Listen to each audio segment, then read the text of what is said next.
4 Royal Assassinations. Thank you to June's Journey for sponsoring this video. Assassination, the murder of a prominent person, often for political motives. These calamities shock the world and can change the course of history. But as we will learn from the following shocking accounts, violence can only beget more violence, and the aspirations of assassins have a tendency to backfire, provoking even more outrage, heartache, and death. Let's take a look at 4 royals whose lives were cut suddenly short by assassination. King Henri III of France was the 3rd surviving son of King Henri II and Catherine de' Medici, and was not expected to inherit the French throne. His father was killed in a jousting accident when a splintered lance struck him in the eye. Eldest brother Francois II inherited the throne at 15. He was married to teenage Mary Queen of Scots, but he died of an ear infection just 1 year into his reign, leaving the throne to the next brother, 9-year-old Charles IX. Charles ruled for 14 years over a kingdom increasingly rife with violence. Catholics, led by the powerful Duke of Guise, were persecuting Protestants known as Huguenots. The French Wars of Religion raged for 30 years. One path of peace considered was a marriage between the king's younger brother, 19-year-old Henri, and 37-year-old Protestant Queen Elizabeth I of England. However, Elizabeth famously rejected all of her suitors and remained unmarried. A union was instead arranged between the king's sister, Margaret, and Huguenot Henri III of Navarre. Under a banner of peace, prominent Huguenots came to Paris to celebrate the nuptials. As they nursed their hangovers, Catholic soldiers spread around the city and suddenly attacked. Somewhere between 5,000 and 30,000 Protestants were murdered during what became known as the St. Bartholomew's Day Massacre. The bloodshed took a toll on King Francois's mental health, and he died of tuberculosis at the age of 23. This meant the throne now passed to 22-year-old Henri. At the time, he was in the Polish-Lithuanian Commonwealth, where he had been elected king in exchange for French protection against Russia. But he dropped everything and rode to Paris, where he was crowned king. The day after his coronation, he married Louise of Lorraine, but 10 years of marriage later, the couple had no children. King Henri was more interested in his male lovers, whom he called his minions. He also had many enemies. In addition to the Catholic League and the Protestant Huguenots, Henri's own brother, Francois, Duke of Anjou, rose up against him. Francois was even more trouble when he died. With no male heir left in the royal family, the next in line to the throne was a distant Protestant cousin, Henri of Navarre. Thus ensued a succession crisis, with the different factions putting forth their own alternatives for heir. Catholics rose up in Paris, barricaded the city, and refused to take orders from anyone but the Duke of Guise. Henri invited Guise to visit him, but he had him stabbed to death by the royal guard. At the same moment, 8 other members of the Guise family were hacked to death by the king's men. Horrified by the massacre, the Catholic League forced the king to flee Paris, but he returned with an army set on retaking the capital. On August 2, 1589, while camped outside Paris on the night before the attack, an emissary entered the king's tent. He claimed to have a secret message for the king's ears only. But when the royal guards allowed him to approach, the messenger stabbed Henri in the stomach. The assassin, who was actually a Dominican friar, Jacques Clement, wanted Henri replaced with a Catholic king. The royal guard killed him on the spot. King Henri, as he lay dying, made his guards swear to protect his rightful heir, Protestant Henri of Navarre. The attack on Paris was halted, and the people of the city rejoiced, proclaiming the king's death as an act of God. Henri of Navarre converted to Catholicism in order to win back Paris and the throne of France. But he himself was later assassinated by another Catholic fanatic in the continued cycle of violence. If you are intrigued by historic murders and enjoy playing detective and hunting down clues, then you'll love June's Journey. Follow June Parker back to the 1920s and help her solve the murder of her sister and uncover her family's many dark secrets hidden in their elegant estate, all while relaxing with beautifully illustrated hidden object puzzles that are challenging enough to keep you interested, but not frustrate you into starting a revolution. I often find myself escaping into June's Journey when I need a few minutes to relax and unwind during a hectic day. So if you want to solve a 100-year-old murder mystery and support my channel, then download June's Journey for free by clicking on the link in the description. And now, back to history. Empress Myeongseong of Joseon, Korea, was known in her lifetime as Min. She was selected as the wife of Emperor Guzhong when the pair were teenagers. The young emperor and empress were expected to be easily controlled by the regent, Prince Daowang, and other counselors who really ran the country.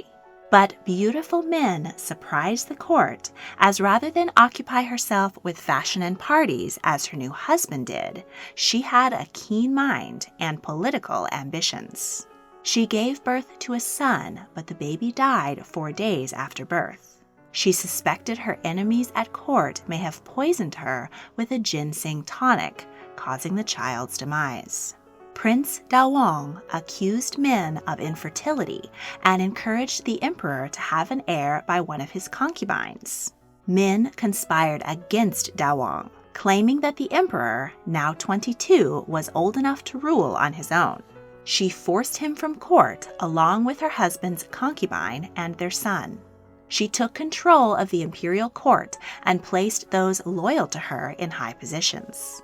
She was proclaimed Queen Regent and ruled alongside her husband, but was in reality far more politically active. She invited in Western missionaries and implemented many innovative ideas to benefit her people. She patronized the first newspaper in the empire and the establishment of schools for wealthy, poor, and female children. She sponsored the introduction of Western medicine, agriculture, and manufacturing, and modernized the military. In 1895, the Asian superpowers, Japan and China, went to war over influence in Joseon, Korea, and Japan came out victorious. Empress Min was against Japanese control over her country and wanted to ally with Russia to keep Japan out. But her old rival, Prince Daowang, back at court and gaining power, was pro-Japanese. In the middle of the night on October 8, 1895, 50 Japanese soldiers invaded the royal household. Several of the guards were killed in the skirmish. Emperor Guzhong and Min's only surviving child, 21-year-old Crown Prince Sunjong, tried to distract the assassins to allow Empress Min to escape. The soldiers beat and cut the hair of several court ladies, killing 2. They found Min running from the palace and murdered her brutally with swords. As she died, she called out to her son to ask if he was safe. The soldiers took her body into the woods and burned it. News of the Empress's brutal death outraged the Korean people, and they rose up to fight the Japanese. Prime Minister Ito Hirobumi was assassinated in retaliation. Emperor Guzhong and Crown Prince Sunjong fled to Russia, but were invited back to establish the Korean Empire in 1897. Prince Daowang, now in disgrace, died the following year. The emperor had his wife's remains reburied in the royal tombs of Hungnong as part of a grand funeral and changed her name in death to Empress Myeongseong, meaning woman of renown. Archduke Franz Ferdinand of Austria was the nephew of Emperor Franz Joseph I. Like most male royals, he joined the army and shot up the ranks, eventually being appointed Inspector General of the imperial military. When the emperor's only son, Prince Rudolf, committed suicide, Franz Ferdinand became heir presumptive to the Austro-Hungarian throne. Franz Ferdinand fell in love with lady-in-waiting Sophie Chotek, but as a member of the Habsburg royal family, he was forbidden to marry anyone less than a royal. He had to renounce their future children's claim to the throne before he was allowed to marry Sophie. The couple had 3 children. The likely future emperor was an unpopular man, seen as angry, violent, and reckless. He was especially fond of hunting and shot some 270,000 animals in his life. His vision for the future was one of consolidated power in the hands of the emperor. He saw Slavs and Jews as less than human and referred to the Serbs as pigs. In 1908, the Austrian Empire annexed Bosnia, infuriating Bosnians who wanted to unite with other Slavic nations. This was yet more kindling on the larger fire of tension between the greatest powers of Europe. In June 1914, Franz Ferdinand and Sophie visited Sarajevo, the capital city of Bosnia. They were well aware of the venom and possible violence against them, but carried on anyway. Before the journey began, the Archduke joked that down there they will throw bombs at us. On the morning of June 28, 1914, the royal motorcade took off on a tour of the city. Lying in wait were 7 assassins, members of the revolutionary movement Young Bosnia. They had been armed with grenades and pistols by the secret society known as the Black Hand. One of the assassins threw a grenade at Franz Ferdinand's car, but it bounced off the hood and into the following car where it detonated, wounding 2 of the Archduke's men. The Archduke and Duchess proceeded to the governor's mansion, where they heard several speeches. But rather than continue with the planned tour, the royals decided to visit the wounded men at the local hospital. In the confusion about where they were going, their driver took a wrong turn down a side street. By chance, the royal motorcade happened to pass a cafe in which Gavrilo Princip, one of the failed assassins from the earlier bombing, was drowning his disappointment. As the Archduke's car idled in the street, Princip instantly seized his opportunity, walked across the street, and fired at the royals. Sophie was shot in the stomach, then Franz Ferdinand in the neck. As the bleeding couple were rushed to the hospital, Franz Ferdinand uttered, "Sophie dear, don't die, stay alive for our children." Franz Ferdinand's attendants tried to stop the bleeding, but were unable to access his wound as his uniform had been sewn shut to make it appear neater. The royal couple bled to death on the way to the hospital. Gavrilo Princip was arrested. He was 27 days shy of his 20th birthday, so escaped the death penalty. But he contracted tuberculosis due to the terrible prison conditions. The disease ate away at his bone, and his right hand, the one he had used to shoot with, had to be amputated. He died at 23. Franz Ferdinand and Sophie were laid to rest in Austria, and there was very little mourning for the unpopular Archduke. But Austria used the murder of the heir to their throne as an excuse to invade Serbia. Germany backed them, and Russia, France, and the UK backed Serbia. Franz Ferdinand's death was the spark that ignited the powder keg of growing tension between the great powers of Europe, exploding into World War I. Ironically, had Franz Ferdinand lived, he might have been the man to prevent the war. Despite his prejudice, his utmost goal was to preserve the empire. He wanted to avoid war with Russia at all costs and was open to unifying the Slavic people as a third part of the Austro-Hungarian Empire. In the wake of his assassination came the deaths of 20 million people on the battlefield. Louis Mountbatten, 1st Earl of Burma, was a great-grandson of Queen Victoria. His aunt was Tsarina Alexandra of Russia, and among his sisters was a queen of Sweden. His father changed the family name from the German Battenberg to the English Mountbatten at the outbreak of World War I.